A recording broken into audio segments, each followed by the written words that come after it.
வணக்கம் நண்பர்களே, மற்றொரு கலந்துரையாடலில் இணைந்து கொள்கின்றோம். தமிழீழ விடுதலை இயக்கத்தின் முன்னாள் உறுப்பினர் அட்டாக் சிவா என்று அறியப்பட்ட சிவாவோடு நாங்கள் இணைந்து கொள்கின்றோம். வணக்கம் சிவா. வணக்கம். வணக்கம் ஜெயபாலன். வணக்கம் தேசன் நெட். உங்களுக்கு ட்ரைனிங் தரக்கே உங்களுக்கு தெரிஞ்சுதானே இருக்கணும். இல்ல அவங்க எங்களுக்கு ட்ரைனிங் கொடுக்கே அப்படித்தான் நாங்க ட்ரைனிங் கொடுத்தது. நீங்க எல்லாம் போய் அங்க எல்லாம் சுட்டு சிங்கள சகோதரிகள் எல்லாம் ஒரு படுமோசமாக செய்யணும் என்றும் ட்ரைனிங் கொடுக்க பயிற்சி வழங்கப்பட்டது. வாயால சொல்ல இல்லை. நான் பங்களாதேசில எல்லாம் அப்படித்தான் நடந்தது. அது மாதிரி பழிக்கு பழி வாங்கணும். 83ல உங்களுக்கு செய்த அத்தனையும் நீங்க செய்யணும் என்ன கூடி அப்படித்தான் உருவேற்றி வளர்க்கப்பட்டது. அங்க வழங்கப்பட்ட பயிற்சி வெறுமனே போய் சிங்கள மக்களை படுகொலை செய்கிறது அல்ல, அவர்களை எல்லாம் எல்லாம் எல்லாம் பாலியல் வன்முறைக்குட்படுத்த. 83ஆம் ஆண்டு உங்களுக்கு செய்த அவ்வளவுத்தையும் நீங்கள் செய்யறதுல தப்பு இல்லை, அதையும் செய்ய பயப்படப்படாதுதான் பயிற்சி வழங்கப்பட்டது. அதால அந்த அரசியல் தெளிவில்லாத ஆட்கள்லாம் போய் அந்த பண்ண வழி எல்லாம் சுட்டு அந்த அவர்கள் எல்லாம் அதை நான் சொல்லல. அது இப்ப உள்ள நிலைய காய்ச்சா எனக்கு எதிர்ப்பு வரும். அவர்கள் எல்லாம் கொலை செய்திருக்கிறார்கள். சிங்கள சாதாரண ஒரு அப்பாவி மக்களை எல்லாம் கொலை செய்திருக்கிறார்கள். எல்லாம் செலவும் செய்தது, விடுதலை புலிகளும் செய்தது. பிளட் அந்த ரீதியில பிளட் கொஞ்சம் சித்தாந்தம் இருந்தது. அதில் செய்ய விடுதலை புலிகளும் பிளவும் தான் அந்த ரெண்டு விஷயத்தையும் ரெண்டையும் செய்து போட்டு எனக்கு சொன்னாக்களும் இருக்கணும். அந்த சின்ன பிள்ளைய கூடிதாங்க விடையில ஏனென்றால் அதையும் ஏதோ செய்து போட்டு வந்தேன். பெண்களை எல்லாம் சுட்டு போட்டு வந்தேன் எல்லாம் சொன்னேன். அந்த முந்திரி தோட்டம் என்ன அதுல அந்த சம்பளத்துக்கு வேலை செய்த அப்பாவிச்சனத்தையே போய் ஈஸியா அவங்களை அடிச்சு கொளுத்தி போட்டு வந்தார். ஏன்னா அந்த நேரம் ஒரு 83 ராட்சுக்கு பிறகு ஒரு பெரிய இடைவெளி இருந்தது இனவாதத்துல. அது ஒரு காரணம். அது இல்ல இது எல்லாத்துக்கும் முக்கியமான காரணம் அரசியல் ரீதியா. விஸ்வானந்த தேவன் சொன்ன மாதிரி இல்ல, அரசியலை இவர்கள் வளர்த்தெடுக்கவே இல்லை. அரசியல் ஒரு 10% தான் இருந்த, 90% இல்லை. நீங்க சொல்ற மாதிரி செலவுல எல்லாம் ஒரு 5%, 10% தான் இருந்த, 90% இல்லையா யோசிச்சு பாருங்க. விடுதலை புலிகளும் முழுக்க இராணுவ அமைப்பு. பிளட் கொஞ்சம் வித்தியாசம். அதுல பிளட்டுக்குள்ளே ஒரு 30% 70%. அதனாலதான் அந்த 70% 30% நிறைய பேரை படுகொலை செய்தெல்லாம் சித்தாந்த ரீதியான ஆக்களை எல்லாம் அந்த என்ன சங்கிலி அவங்களெல்லாம் பாமதவன் எல்லாம் மிக கொடூரமாக கொலை செய்தார்கள். அது காரணம் இடதுசாரியும் வலதுசாரி சித்தாந்தமும் மோதினது. வெங்கடியில இடதுசாரி ஆக்கள் நாங்க சரண்டர் 10% நாங்க பேசாம இருந்துட்டோம். இன்னொரு விடுதலை புலிகள்ல முழுக்க அவர்கள் அந்த கட்டுப்பாட்டோட ஆக்களை எடுத்தவர்கள். அவர்களுக்கு இடதுசாரி சித்தாந்தம் காலப்போக்கில் இருந்திருக்கலாம், ஆரம்ப இடத்துல இல்ல. அவர்கள் தெளிவான மாத்தியா கொல்லப்பட்டது கூட மாத்தியாட்ட இருந்த அந்த இடதுசாரி சித்தாந்தம் தான் காரணம். இல்ல அவையில இருந்தாலும் அதை வெளிப்படுத்த முடியாது. நான் எல்லாம் கனவேற்று அளவுல இருந்த ஆக்களுக்கு இடதுசாரி சித்தாந்தம் இருக்குது, நிறைய பேருக்கு, குறிப்பிட்ட ஆக்களுக்கு. ஆனா அதை அங்க நாங்க வெளிப்படுத்தல. அமெரிக்காவில் எப்படி இடதுசாரியத்தை ஒரு தூசண வார்த்தை மாதிரி பாவிக்கணுமோ அது மாதிரி தான் விடுதலை புலிகளை பொறுத்த வரைக்கும் இந்த இடதுசாரி என்றது ஒரு தூசணம் ஆகி அவர்கள் அதை கணக்கிலேயே எடுக்கிறீர்கள். இல்ல அவர்கள் ஆரம்பத்தில இருந்தே அதை விரும்பல. அது முழுக்க ஒரு வலதுசாரி இராணுவ ரீதியான கட்டமைப்பு தமிழீழ மண்டுதான் வளர்ந்தது. பிரபாரன் அவர் இடதுசாரி சித்தாந்தத்தை ஏற்றுக்கொள்ளல. அப்ப அதால நாங்கள் அவரை உட்கட்சி கொள்கையில எல்லாம் அவர் ஆரம்ப காலத்துல எல்லாம் நடக்கல. அது உண்மை. விலத்தி போக விட்டவர்கள் ஏதாவது நடந்திருக்கலாம், சின்ன விஷயங்கள் நடந்திருக்கு, உங்களுக்கு தெரியும் தானே. பெரிய லெவல்ல இல்ல, மாத்தியான பிரச்சனைகள் நடந்திருக்கு எண்ணிக்கை அடிப்படையில. ஆனா மாற்று இயக்கங்களை படுகொலை செய்ததுல குறிப்பாக அந்த மிக திறமையான மாற்று இயக்கங்கள்ல இல்ல, மிக திறமையானவர்களை தெரிவு செய்து படுகொலை செய்யற அந்த போக்கொன்று இல்ல. இப்ப நான் சொன்னேன் தானே, ட்ரோ எங்களை மூளைச்செலவு செய்து நீங்க எப்படியும் சிங்கள இனத்தோட போராடலாம், எந்த வழிமுறையை நீங்க கையாளலாம். எனக்கெல்லாம் பயிற்சி கேட்க எல்லாம் தியரி கிளாஸ்ல அந்த மாஸ்டர் சொன்னது, நீங்கள் சகல எல்லைக்கு வரையும் போகலாம் பங்களாதேஷ் மாதிரி. அது ஒரு எல்லாருக்கும் போறவனுக்கு துவக்கையம்படியும் கொடுக்குற மாதிரி வேலை. அது மாதிரி விடுதலை புலிகளும் வளர்க்கப்பட்டது. நீங்க சகோதரம் என்றானே, ஏர் என்றானே, எவர் என்றானே, வேற கருத்தண்டா நீங்கள் ஓப்பன் ஃபயர், டச் இட். இயக்கத்தான் பெருசு, தத்துவம் தான் பெருசு. ஆனா எங்களை வளர்க்க அப்படி மாற்றி இயக்கங்கள் சகோதரங்களை ஐபிஆர்ல வீரோஸ் NLFT எல்லாம் மிகவும் புனிதமாக கட்டப்பட்டு அந்த மனிதாபிமானம் தான் விடுதலை புலியின் வெற்றி ஒழிய வீரம் இல்லை. இப்ப இன்னொருத்தருடைய மனிதாபிமானம் தான் இன்னொருத்தர் ஏமாத்தி போட்டு போயிடும். ஏமாத்திர நினைக்க கூடாது, தான் வேண்டிட்டார். பிடிக்காம ஆனா அவர் என்னிடத்தை போய் சிக்கப்பட்டு போய் நிப்பார், அல்லது 2ஆம் தரம் 3ஆம் தரம் ஏமாத்தையில அவரால். அந்த ரீதியெல்லாம் பிரபாகரனுக்கு கிடைச்சது வெற்றி ஒழிய அந்த தலைவர்மாருக்கு தெரியாண்டு இல்ல, அவரால் அதிகம் சிந்திக்கல. என்றால் எல்லாம் உண்டா இருந்து பத்மநாபா, சுரேசாதனம், பாலகுமார், உமாவாசனுக்கு எல்லாம் நிறைய தெரியும். அப்ப அவர்கள் ஒரு இதா இருந்த, இவர் கொஞ்சம் தீவிரமா இருந்த. முந்தினவர் வென்றுட்டார், அவ்வளவு. அதுல நாங்கள் கதைக்கலாது. இப்ப அந்த குறிப்பிட்ட கிலோ மீதான தாக்குதல் நான் முதல் கட்ட கேள்விக்கே தான் வரும். அது ஒரு தற்செயலான சம்பவம் இவ்வளவு தூரம் வெடிச்சுதா அல்லது திட்டமிட்டு நடத்தப்பட்டதா? மிகவும் திட்டமிட்டு தாஸ் டீம் வெளியேற்றப்பட்டு படையொலைக்கு பிறகு கிலோவின் அரவாசி பலம் வெளியில போய் அதுக்கு பிறகு மட்டக்களப்பு, திருவோணமலைக்கு அந்த ஆயுதங்கள் நிறைய அனுப்பப்பட்டு 35,000 தான் வச்சிருந்தார் தலைவர். நானே 225 AK கொடுத்த உடனே அனுப்பி இருக்கிறேன் அந்த கடைசி இந்தியா அந்த ஆயுதம். அது எல்லாம் சரியா யாழ்ப்பாணத்துல 200 ஆயுதம் வச்சிருந்தா கூட நாங்கள் காப்பாற்றப்பட்டிருக்கோம். அதை சும்மா பெரிகளோக்கு ரிங்கோ கொடுத்து அவங்க தாக்குதல் செய்யணும்னு இங்க நெருக்குவாரம் இருக்கேன். அவ்வளவு தொகையானது அங்க கொடுத்து போட்டு இங்க வச்சு கொண்டிருந்ததும் அவங்க ரெக்கி எல்லாம் எடுத்துட்டாங்க. வேண்ட் எவ்வளவு இருக்கு, வேண்ட் எவ்வளவு ரவுண்ட்ஸ் இருக்கு, கம்யூனிகேஷன் ஒழுங்கு இல்ல, ஒரு இடத்துல இருந்து ஒரு இடம் தொடர்பு இல்லை, சரியான வீக் கம்யூனிகேஷன். அவங்க கம்யூனிகேஷன்ல இலங்கை ராணுவத்தோட வல்லமையா இருந்தாங்க விடுதலைக்கூடிய. கிலோ தாக்கப்படுறதுக்கு சில மாதங்களுக்கு முதல் எங்களுடைய குடும்பம் டெலோவோட சம்பந்தப்பட்ட குடும்பம் அல்ல. ஆனா நாங்கள் இருந்தது சரியான உள்ளுக்குள்ள வட்டுக்கோட்டையில கோட்டி சுட்டி என்ற இடம், அதுக்கு பாதியே இல்லை. அதுக்குள்ள ஒரு டெலோ கேம்ப் ஒன்று இருந்தது. அப்ப அதால எங்களுக்கும் அவைக்கு தேத்தண்ணி கொடுக்கறது, சாப்பாடு கொடுக்கறன்னு பழக்கம் ஒன்று இருந்தது. கேரளரை சேர்ந்த மீசோராம் தான் அதுக்கு பொறுப்பா இருந்தவர். மீசோவும் ஒரு கட்டிக்காரன். அதே ஒரு எங்கட வீட்டுல இந்த முந்தி பழைய அலுமாரி என்று சொல்றது, அது பெரிய பெட்டி. அந்த பெட்டி முழுக்க ஆயுதங்களை கொண்டு வச்சிருந்தவர். அந்த நேரம் நினைக்கிறேன் அதுக்கு கிட்டவாதான் உமா மகேஸ்வரனும் அங்க வந்ததால சுழிபுரம் பக்கம் ராணுவம் தேடுதல் நடக்க இப்ப எங்கட வீட்டுல அக்காமாரும் இருந்தபடியால் அப்பா மீசோராமுக்கு சொன்னது, நீங்கள் அந்த துவக்கு இதுகளை எடுத்துட்டு வேற இடத்துல வைக்க சொல்லி. ஏன்னா எங்களுக்கு பயம், அக்காவையும் இருக்கிறபடியா கொஞ்சம் கூடுதலான பயம் இருந்தது. அந்த ஆயுதங்கள் எல்லாம் கொண்டு போய் ஒரு சில வாரங்கள்ல தான் டெலோ தாக்கப்படுது. டெலோ தாக்கப்பட்ட பிறகு நாங்கள் மீசோரம் இறந்துட்டார் நினைக்கிறேன். இல்ல அதான் ஒக்காவில் தாக்குதல் இறந்துட்டார். அவர் முதல்ல இறந்துட்டாரு. விடுதலை புலிகள் தாக்க 86, இவர் 85 கடைசியில. பேர் எனக்கு வருது இல்லை. அப்ப இந்த சங்கானையில வச்சுதான் அந்த டெலோ உறுப்பினர் வங்கி கொள்ளை நடந்தது. அது திட்டமிட்டு செய்தது. சங்கானை வங்கி கொள்ளை. சங்கானையில ஒரு வீட்டுல இருந்த அந்த டெலோ தாக்குதல் நடக்கல. சங்கானையில ஒரு வீட்டுல ஒரு 10 பேர் படுகொலை செய்யப்படுறார்கள். அதுல வட்டுக்கோட்டையில செம்பாட்டம் தோட்டம் என்ற ஒரு பகுதி இருக்குது. அதுல ஒடுக்கப்பட்ட என்று சொல்லக்கூடிய மக்கள் வாழ்ற இடம் அது. அங்க இருந்து வந்த இளைஞர்கள் ஒரு 10 பேர் அந்த கண் வருத்தம் இருந்தது. அப்ப காலையிலேயே படுகொலை செய்துட்டார்கள். அப்ப சங்கர்லால் எல்லாம் இருந்த சங்கர்லால், நான் சொல்ல வந்தது சங்கர்லால். தெளிவான ஆக்களும் தேவன் எல்லாம் மீசோ சேர்த்தாக்கள், விந்தன் உட்பட அரசியல் தெளிவான ஆக்களை தான் மீசோ தேர்த்தது.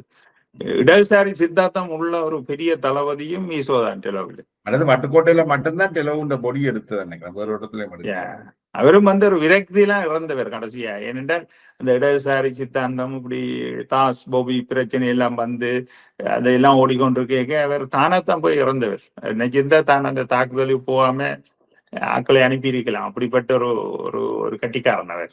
கடைசியா தான் உயிரோடு இருக்கப்படாண்டுதான் அவர் போய் இறந்தேன்னு கேள்வி. நிறைய பேரை சேர்த்துட்டேன்.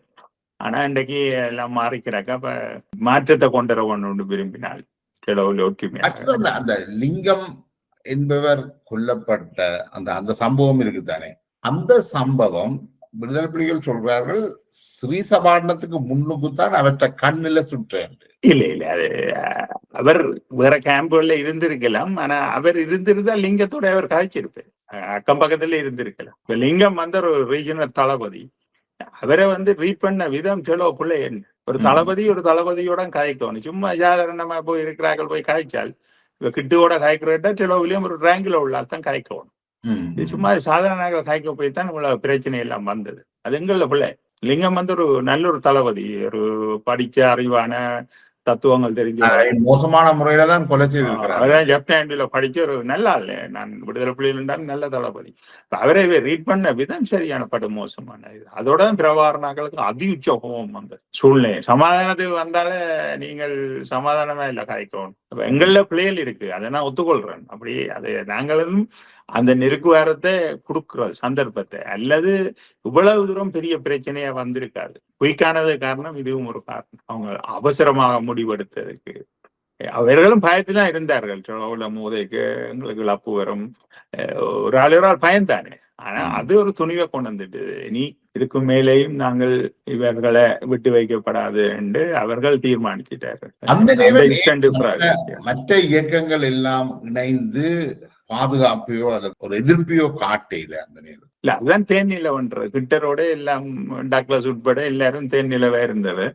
அவர்கள் யோசிக்கையில தங்களுக்கும் ஒரு நாளைக்கு இப்படி பிரச்சனை பெறும் என்று. மற்ற சொலோவை முதல் அடிச்சதுக்கு காரணம், சொலோவில மிகவும் சக்தி வாய்ந்த மிலிட்ரி குரூப் இருந்தது. யூபியில ட்ரைனிங் எடுத்து தாஸ் குரூப்லாம் கூட இருந்தாரு. அதை வீக் ஆக்கின பிறகு தெரியும் அங்கால எல்லாம் திறமசாலிகள் எல்லாம் போயிட்டார்கள். மக்கள் விசுவாசம் இல்லாம இருக்க ஒரு ஆளை தாக்கி அழிக்கிற ஈஸி. இவர்கள் எல்லாம் வந்து செலவு கேட்டு இருக்கு தானே, வேறையும் தொடட்டுக்குமா. நாங்க அப்படித்தானே இந்தியால இருந்து, நாங்கள் இந்தியால இந்த மண்டகண்டன் இப்போ உயிரோட இருக்கிறார். வெள்ளத்துறம் அடிச்சு புறகட்டையில கலைச்சது என்ன மாத்தியா இல்ல. நான் இருந்த ரூம் 803 அப்படி கட்டுப்பாடாதான் வச்சிருந்தேன். என்ன டேக்காஸ் அடிச்சுட்டு ஓடாட்டி அன்றைக்கு காரை கொளுத்தி இருப்பேன். நாங்களே இன்றைக்கு உயிரோட இருக்கிறார் மண்டகண்ணனை கேளுங்க. லண்டன்ல இருக்கிறார்.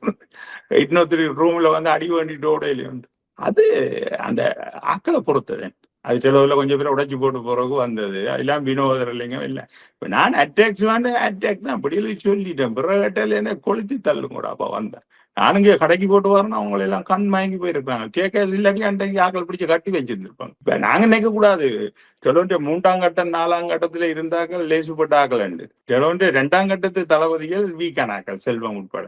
அதுல தாஸ் மீசோ ஒரு விரல் விட்டு கூடிய 4 பேரை தவிர மிச்சம் தான் சரியான வீக்கான ஆக்கள். ஆனா விடுதலை புலிகள் 2ஆம் கட்ட தளபதி எல்லாம் அதி கட்டிக்காரர். அதெல்லாம் அந்த இயக்கம் காப்பாற்றப்பட்டது. 3வது 4வது கட்டத்துல செலவுல மிகப்பெரிய ஜாம்பவான் எல்லாம் இருந்தது. அன்றைக்கு எல்லாம் பினிஷ் பண்ணி இருப்போம். அன்றைக்கு டேகாஸ் அடிச்சுட்டு ஓடினது.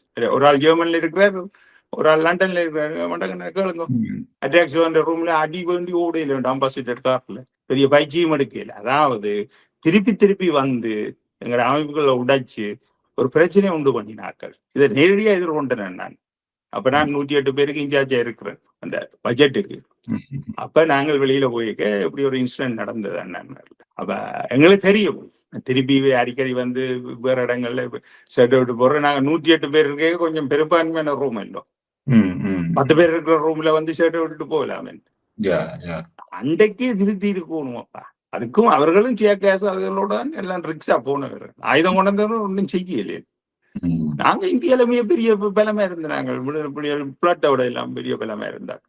ஆனா உத்தர நாட்டுல போய் அங்க பிளட்டோட கதைக்கல, அங்க கட்டி வச்சுட்டுவாங்க புளிய மரத்துல. பெரிய பழையா இருந்தது அவங்க.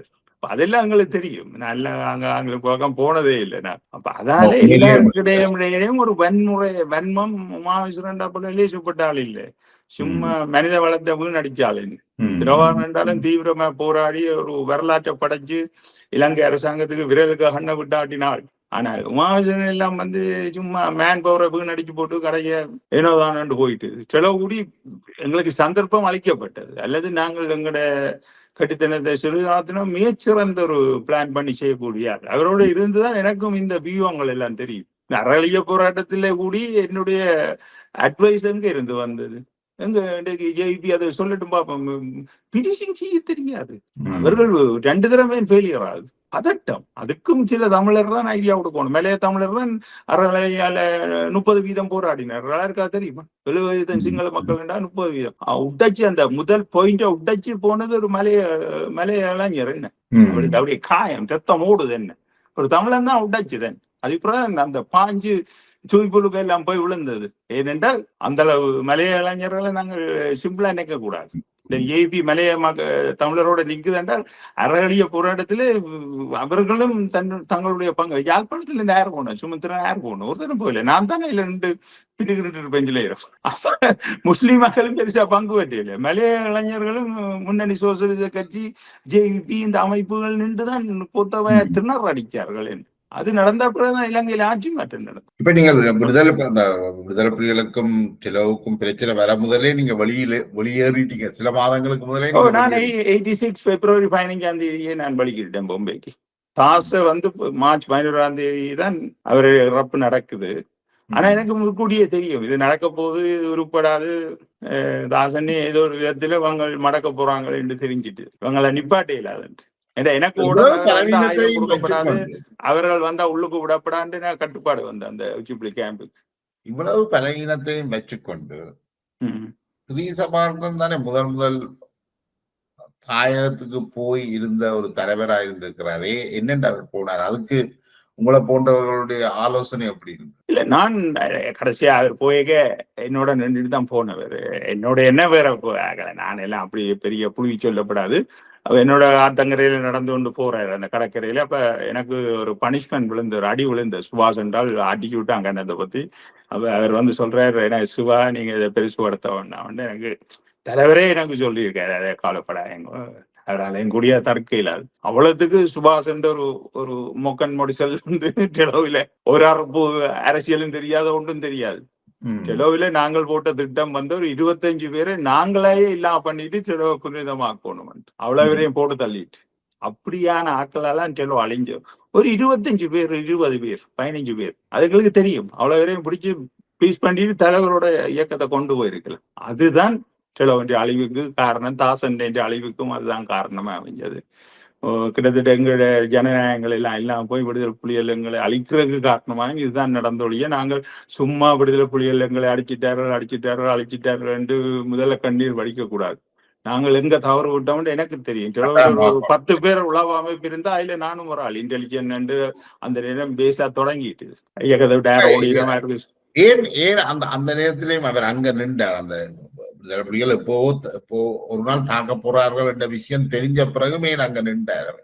நான் சொல்லிவிட்டேன் 10 நாள்ல வர சொல்லி, இப்படி எல்லாம் பிரச்சனைகள் நடக்குது, டாஸ்க் குரூப் பிரச்சனைகள் எல்லாம் வர்றவங்க சொல்லுவாங்கல்ல, நீங்கள் திட்டத்தை கொடுத்துட்டு வாங்க. அவருக்கு என்னென்ன இந்த கல்யாணம் காட்டுச்சுன்னா நல்லபடியா ஆட்டிறைச்சியும் கோழி இறைச்சியும் ஆக்கி போட்டு நல்ல சாப்பாடு கொடுக்க அவர் 2 மாதம் அங்க நின்றது மிகவும் ஒரு இல்லை. மெட்ராஸ்ல வந்து இருந்து ஆப்ரேட் பண்ணலாம், எங்கட உச்சிப்புலியில இருந்து ஆப்ரேட் பண்ணலாம். நாங்க அப்படித்தான் ஆப்ரேட் பண்ணி கொண்டு இருந்தாங்களா அங்க. ஓட்டி மேரிட்ட சொல்லி விடலாம், இதெல்லாம் சும்மா அதுக்குள்ள போய் நின்றது. யாராவது ஒரு கடற்கரை பேசி இல்ல இடத்துல போய் நிப்பாங்களா? இவங்களுக்கு காப்பேற்ற தெரியாது சிறுகாலத்திட்ட. இப்ப நாங்கள் சொன்னாலும் எங்கட பருப்பு அவியாது. எங்க ராமேஸ்வரத்தோட சரி என்ன எங்கட மெட்ராஸ்ல உள்ள டீம்களின் அலுவல் எல்லாம் அங்க ஊர்ல நின்றாக்கள் எல்லாம் அதை பாதுகாத்து இருக்கும். ஒரு தலைவரை பாதுகாக்க தெரியாத ஆக்கள் எல்லாம் இருந்திருக்கணும். நாங்க அப்படி கொண்டு வந்திருப்போம் பட்டியாடியன். அதுக்காட்டி நான் யாழ்ப்பாணத்துல இருந்து கொண்டு வந்திருப்பேன் வண்டியில. இந்தியாவில அவரை காப்பாற்றி விவியங்கள் இவன் அரவாசி தூரம் கொண்டு வந்தா ரோவை காப்பாற்றி இருக்குமே சரியா. ரோடர்ல புங்குடுதீவுகள்ல போயிருப்போம். சும்மா அதுக்குள்ளே நின்று கலையங்காட்டுக்கு சண்டை தொடங்கின உடனே அடிச்சு கொளுத்தி கொண்டு போட்டுக்கு போகணும். கட்டிக்காரன் தட்ட பாதுகாப்புல விடுதலை புலிகள் தாக்க துவங்கிட்டார்கள் 2 நாளைக்கு முதலே. ஆனால் பல்வேறு டெலோ கேம்புகள்லையும் அப்படி ஒரு சண்டை நடக்கிறதே தெரியாது. இல்ல அதுல ஒரு விஷயம் என்னென்றால், இப்ப இருக்கிற சுரேந்திரன் நாங்கள் கதைச்சினாங்களா இப்ப சந்திச்சு ஒரு இலங்கையில. அப்ப வந்து எல்லாரும் செலவுபடி எல்லாம் பஸ் வழி எல்லாம் ஏறி ஆயத்தோட திரிய துவங்கிட்டாங்க இண்டிபெண்டன. அப்ப அவர் நிப்பாட்டினவரம் பப்ளிக்க ஒன்று செய்ய வேண்டாம், நீங்க கேம்புகள்ல போயிருங்கிற தலைவர். ஆட்கள் பஸ் வழியா அதுக்கு திரியக்க விடுதலை புலியால தாக்கிடாது எல்லா இடம். அது ஃபார்முலாவை நாங்க பாவிக்க எங்க நாங்கள் நிக்கிறோம்ன்றதை அவர் அறியல. அது நாங்கள் தூண்டிலும் இருப்போம் திரும்பிலும் ஒவ்வொரு இல்ல வந்து அதோட கிட்டு ஒரு 3 நாள் பேச்சுவார்த்தைக்கு வாரார். அப்ப அவங்க அந்த குரூப் இறக்கி கொண்டிருக்காங்க வன்னி குரூப்புகள் எல்லாம். அப்ப இந்த அப்பவும் ஒரு மடச்சாமியா தானே இருந்திருக்கு. அப்பவும் கேட்டவங்களாம் கோப்பாயில ஒரு கேம்ப் இருக்கு, அதை அடிச்சு அப்படியே திறமட்டமாக்கி விடுவோம் எல்டிடி. அதே அடிச்சிருந்தாலே எல்டிடி சரண்டர் ஆகிருக்கு, பக்கத்தே இருந்தா தானே. அப்ப அதால அவருடைய மனப்பான்மை வந்து இப்படி பெரிய யுத்தத்தை செய்யப்படாது. பத்மநாபா சிறுசாத்தனம் சகலரும் அப்படியாவே செய்ய நினைச்சால் ஏற்கனவே செய்திருக்கலாம். மற்றது பாலசிங்கத்தை இந்தியாவில போட்டு தள்ளுறதுக்கு எத்தனை பேர் வலிக்கிட்டு ரெக்கி எடுத்து அவரை போடுவோம் இப்போ வலிக்கிட்டு 85 அப்பவும் அதை வேண்டாம் என்று தடுத்தார். அதுதான் மனிதாபிமானம். அவர்களும் போராளியா இருந்துட்டார்கள். இப்போ ஓகே, அதுல ஒன்றும் இல்லை. நாங்க செய்ய வேண்டிய விஷயங்களை கணக்கு எல்டிடி செய்து இன்றைக்கு மிகப்பெரிய சாதனை படைச்சிருக்குது. அதெல்லாம் பிரபாகரன் கூடி அந்த கடைசி நேரம் வரையும் தமிழீழ கோரிக்கையில இருந்து மாறாம இருந்தது காரணம் என்னத்துக்காண்டி இந்த இயக்கங்களை தடை செய்து இவர்கள் எல்லாம் கொலை செய்தன். அப்ப தான் அதுல இருந்து மாறப்படாண்டில இறுதி வரை அதை அவற்றை ஈகோவை விடாம இருந்ததும் இந்த இப்படியான ஒரு முடிவு எடுக்க காரணமா அமைஞ்சது. யாரும் என்ன ஈகோவும் வச்சிருக்கலாம், ஆனா அதுக்கு யாரு விலை கொடுக்குறான்னு இருக்குதானே. இல்ல அது என்னண்டா கடைசி காலத்துல அப்படி ஒரு போராளிகள் இணைஞ்சு கடைசியா அதுல பெரிய காய்ச்சல், அது பெரிய ஒரு சர்ச்சையா எனக்கு பெரிய பிரச்சனையா வரும். அதுல நீ நடந்து முடிஞ்சதை பற்றி காய்க்க இல்லாது. நான் அதை ரிசர்ச் பண்றேன், ஏன் தோல்வி, எதனால் தோல்வி, எப்படி தோல்வி. தாசன்னே அடிச்சிருக்காட்டி டெலோவில டச் பண்ணிருக்காட்டி நாங்கள் போய் சேர்ந்து கடைசியா பிரபாகரன் ஒரு பொதால நாங்கள் ஒரு முதலமைச்சர் ஆக்கிட்டு போயிருக்கலாம். இந்த இயக்கங்களோட சம்பந்தம் இல்லாத ஒரு ஆள், ஒரு படிச்ச ஒரு ப்ரொஃபஸர் ஆள் போட்டுட்டு போயிருக்கலாம். நான் இந்தியா என்ன சொன்ன திருப்பி நான் அங்க கேட்க, உங்களுக்கு இடக்கால நிர்வாகத்துல அமுதலிங்கம் தான் 5 இயர்ஸுக்கு முதலமைச்சர். இதுல எந்த வித மாற்றமும் இல்லை. நீங்கள் உங்களோட ஆயுதங்களை ஒப்படைச்சு ஜனநாயகத்துல எலெக்ஷன் கேட்டு நீங்க வேண்டா நீங்கள்லாம் முதலமைச்சர். இதே சிறிதாத்திரம் ஏற்றுக்கொள்ளையில பிரபாகரன் ஏற்றுக்கொள்ளையில மாவசரன் ஈரோஸ் அதுகள் எல்லாம் பத்மநாபன் ஏற்றுக்கொண்டேன். ஏன்னா ஸ்ட்ராங் மிலிட்ரி இல்லை. பிரபாகரன் சிறிதாத்திரம் ஸ்ட்ராங்கா இருந்த திரும்பி போயிடுச்சு. அதை நடத்தையெல்லாம் இவ 2 பேரும் தான் சுயநிர்ணய உரிமையை பற்றி காய்ச்சாக்கள் பெங்களூர்ல. நாங்க ஒத்துக்கொள்ள மாட்டோம். நாங்கள் கஷ்டப்பட்டு போராட தமிழரசு கட்சிட்டு நீங்கள் எல்லாம் கொடுக்குறேன்டா அது சரிப்பட்டு வராண்டு பிரபாகரன் மிக ஸ்ட்ராங்கான சிறியாத்தினா ஸ்ட்ராங்கான. இல்லாட்டி அன்றைக்கு மற்ற இதெல்லாம் ஆயிட்டு கொண்டு போயிருக்கு எல்லாம் வந்திருக்காரு. தன்மானத்தை விட்டு கொடுக்க இல்லையா?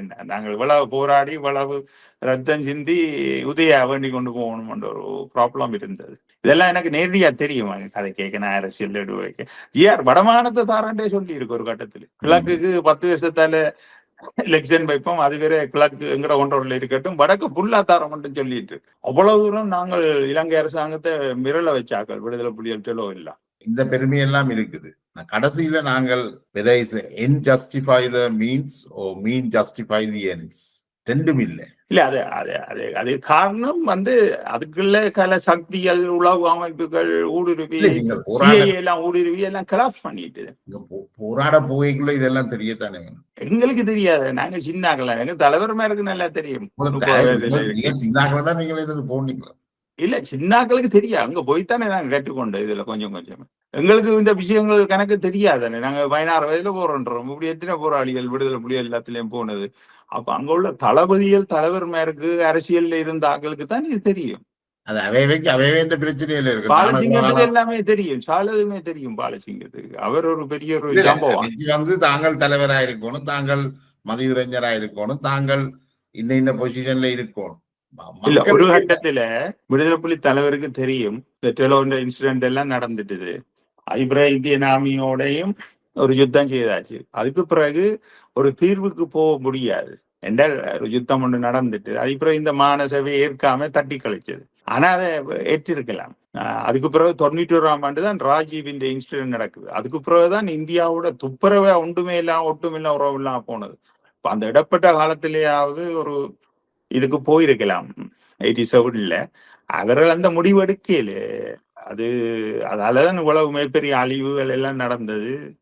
அதை இன்றைக்கு சொன்ன பிரபாகரன் இன்றைக்கு உயிரோடு இருந்தா ஏற்றுக்கொள்வார், மாத்தையா ஏற்றுக்கொள்ளும். ஆனா இங்க உள்ள சருகு புலிகளை ஏற்றுக்கொள்ள மாட்டோம் என்ற அவர்கள் எங்களை விட ஜாம்பவானுங்களே. அந்த நேரம் அது பிள்ளையா இருக்கும். இன்றைக்கு உயிரோட இல்லை, இருந்தா அதை வேறு மாற்றி அமைப்பினோம். ஆனா இப்ப உள்ள ஆக்கள் இல்லையோ அதை விட பெரிய 10 மடங்கு கத்தினோம். அடைஞ்சால் தமிழ் இல்லையே ஒன்றும் இல்லை, அது இல்லையாண்டு புட்டுக்குள்ள வச்சு கொண்டு காய்க்கிறான். எங்களுக்கு மனவேதனையா இருக்கு. இல்ல அது டொரண்டோவுக்கும் லண்டனுக்கும் செல்வந்து விழாதுதான். இல்ல இவைக்கு ஒன்றுமே தெரியாது. ஒரு முப்படையில வச்சிருந்த பிரபாகரன் ஒரு மிகப்பெரிய மிலிட்ரி பலத்தை, எல்லா விடுதலை இயக்கத்தின் ஆயுதங்கள், அவர்கள் உள்ள ஒற்றக்கான்சுரவாதன்ல இருந்து நியாயமான பேர் சேர்ந்தது. மற்ற இயக்கத்தாக்கள் அவரோட போராடுறதுக்கு ஆரம்ப காலத்துல பேந்துதான் இதென்றாலும் அதை வச்சு இல்லாது. இப்ப இங்க இருக்கிறார்கள் எல்லாம் பட்டி விழுத்தி போடுவோம். ஊரப்பே காட்டுற கதையும் தாங்கள் களவெடுத்து கொள்ளையடிச்ச காசுகளை எல்லாம் வச்சு கொண்டு சும்மா பே காட்டுறதுக்கு இன்றைக்கு பிரபாகரனுக்கு இவர்கள்லாம் துரோகம் செய்கிறார் என்ற உண்மை. பிரபாகரன் அப்படி ஒரு முடிவெடுத்தாலும் தமிழீழ கோரிக்கையிலேயும் இருந்து ரெண்டு குடும்பத்தையும் அழிச்சு, எங்களையும் அழிச்சு, தளபதியும் அழிச்சு, தானும் அழிஞ்சு, சரி ஓகே ஒரு வரலாறு படைச்சிட்டு போயிருக்கு. எல்லாத்துக்கும் மேல ஜனத்தையும் அழிச்சாச்சு. அங்க எல்லாரும் அழிஞ்சதுதான். அதான் அந்த போராட்டத்தின் உச்சம். அதுக்குள்ள பிரயோஜனம் கிடைக்கல. இல்ல கடைசியா வெற்றி அடைஞ்சாக்கள் ஒரு 3000-4000 பேர் இங்க காசை அடிச்சு வச்சு கொண்டு ஜாம்பமான இங்க இருக்கிறார்கள். நீங்க சொன்ன மாதிரி இங்க செல்லும் இல்லாத ஒன்றும் இல்லாத அங்க உள்ள அடிப்படை போராளிகள் இன்பராசா எல்லாம் துடிக்கிறாங்க. என்னப்பா இப்படி வாழ்றோம் நாங்கள், அவங்களெல்லாம் காடுகளுக்கு இருந்து எல்லாம் சரியா கஷ்டப்பட்டார்கள். முல்லை மதிய அப்படியான ஆக்கள் எல்லாம் இன்றைக்கு துடிக்கிறாரு. துடிக்கிறது வீசே அடக்குறது பிரமாணி இல்லை, எங்கட மனிதாபிமானம் அடக்குகிறது. ஆனால் இன்றைக்கு இந்த பஞ்சந்தி பேலையில எல்லாம் எங்களுக்கு லீடர்ஸ் வந்து நின்று கைக்க எனக்கு எல்லாம் வெக்கமா இருக்கு. களத்தை சீக்கிட்டு சாகலாம். என்ன இன்றைக்கு எங்களால இன்றைக்கு ஒரு விடுதலை போராட்டம் தேவையில்லை. ஆனாலும் எங்களால உருவாக்க முடியும். விடுதலை புலிகள் அளவுல இருந்து மிஞ்சி இருக்கிறார்களால இயலாண்டு இல்லை. ஆனா இங்க இருக்கிறார்களால இயலாது. அது இயலக்கூடிய ஆக்கள் விடுதலை புலிகள்ல நிறைய இருக்குன்னு அளவுலையும் உதவியாக இருக்கிறார்கள். எல்லா அமைப்புகளையும் இருக்கு ஐபிஆர்ல. ஆனா அது இனி தேவையில்லை. ஆனாலும் அந்த அந்த வளம் இருக்கேன். இந்த ஜெய்பி 2ஆம் தரம் போராட்டத்துக்கு போனதானே. இல்ல ஜெய்பிக்கு ஒரு அரசியல் இருந்தது, எங்களுக்குள்ள அரசியல் இருக்கு. அதே பிரச்சனை இல்ல இந்தியாவோட கொள்விட்டது இல்லைன்றா விடுதலை போராட்டம் கண்டினியூ பண்ணி இருக்கு. இந்தியான்ற தளத்தை வச்சுதான் எல்லா இயக்கமும் போராடின. அல்லாட்டி தலைவர் மேலேயே பிடிச்சு கொடுத்துருப்பாங்க. அரசியல் அதை நாங்க மறக்கல. தமிழ்நாட்டை மறக்கல. அதுதான் எங்க ஆயுதம் எவ்வளவு முக்கியமோ அதுக்கு மேலால அரசியல் முக்கியம். அரசியல் இல்லாமல் ஆயுதத்தை வச்சு நாங்கள் பெருசா தளம் இல்லாம போனா பிரபாகரன் எல்லாத்த தோல்விக்கும் காரணம் இந்தியா தமிழ்நாடு என்ற தளம். அதாவது ராஜீவ் இந்த விஷயம் மட்டும் நடந்திருக்காட்டி இன்றைக்கும் விடுதலை புலிகள் இயக்கம் போராடி கொண்டிருக்கும். ஆனா வெற்றி அடைஞ்சிருக்காது. இன்றைக்கும் போராட்டம் குரலாவே நடந்து கொண்டிருக்கும். வேறு நாடுகள்ல அப்படி நடக்குதுதான். ஆனா அது செய்ததால இந்தியா ஃபுல் கட் அவுட் ஆனதால கடைசியா ஒரு ஃபுல்லாக அழிக்கப்பட்டார். இல்லாட்டி மதுரை தமிழ்நாட்டுல கேரளா காடுகள்ல எல்லாம் இருந்திருப்பேன். மத்திய அரசாங்கத்தோட போல பிரச்சனை வந்திருக்காது. ராஜீவ் இன்சிடென்ட் தான் இந்த விடுதலை போராட்டம் மிக முக்கியமான தோல்வி. அந்த ஒட்டுமொத்த அழிவுக்கும் காரணம் இல்லையென்றா அவர்கள் இன்னொரு அதை செய்திருப்பினர் தானே. இப்ப எங்கட தலைவர் மாதிரி இருந்தாலும் இடப்பட்டாக்கள் அதை கண்டினியூ பண்ணி இருப்பாரு. அப்படியான தளபதி எல்லாம் விடுதலை புலிகளுக்கு பிரபாகரன் இல்லாமல் இயக்கம் இல்லத்தானே. பிரபாகரனோட இல்ல அவர் இதுக்கும் வரை அப்படித்தான் கதை.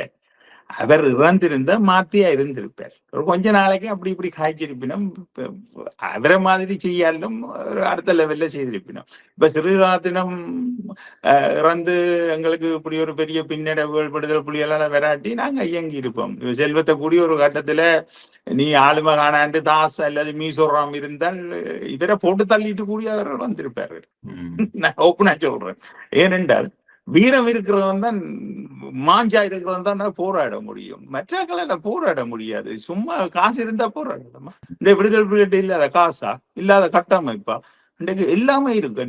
சோனா வேரிய ஏன் ஒரு விடுதலை போராட்டத்தை கொண்டு வர முடியல? அல்லது அரசியல் கட்சியா கூடி தங்களை நிலநிறுத்தி இன்றைக்கு கொண்டு வர முடியாம ஒரு எல்லா கட்சிகளுக்கும் போய் ஒரு இக்கட்டான சூழ்நிலையில அவர்கள் இருக்கிறார்கள் என்றால் ஆளுமை இல்லை என்றதான் காரணம். எல்லாத்தையும் கொட்டி இப்படி எங்களோட தலைவர் மேற்கு தந்துட்டு போயிருந்தா நாங்கள் வேறமாகி கொண்டு போயிருக்கோம். அதாவது இவர்களுக்கு எல்லாத்தையும் அள்ளி கொட்டியும் இன்றைக்கு வரைக்கும் ஒரு கட்சியா கூடி வர இல்லாம இருக்கணுமே தமிழரசு கட்சிக்கு மாற்றிட. வெளிநாட்டுல உள்ள ஆக்கள் எல்லாம் கதையண்டா சும்மா பெரிய பொட்டி உளுத்தி எங்களை எல்லாம் கதைச்சு உங்கள்ட்ட பாய்க்கு பிளாஸ்டர் அடிச்சுட்டு போகணும். ஆனா அவன் ஆக்ஷன்ன்றது எல்லாம் நத்திங்க. நாங்கள் மீண்டும் தொடருவோம். இது யாரையும் குற்றம் சாட்டுவதற்காக நீங்களோ நாங்களோ எல்லாமே முடிஞ்சது. ஆயுத போராட்டமே இதுல யாரையும் புண்படுத்துவதற்காக இல்லை என்று கூறிவிட வர்றேன். நன்றி.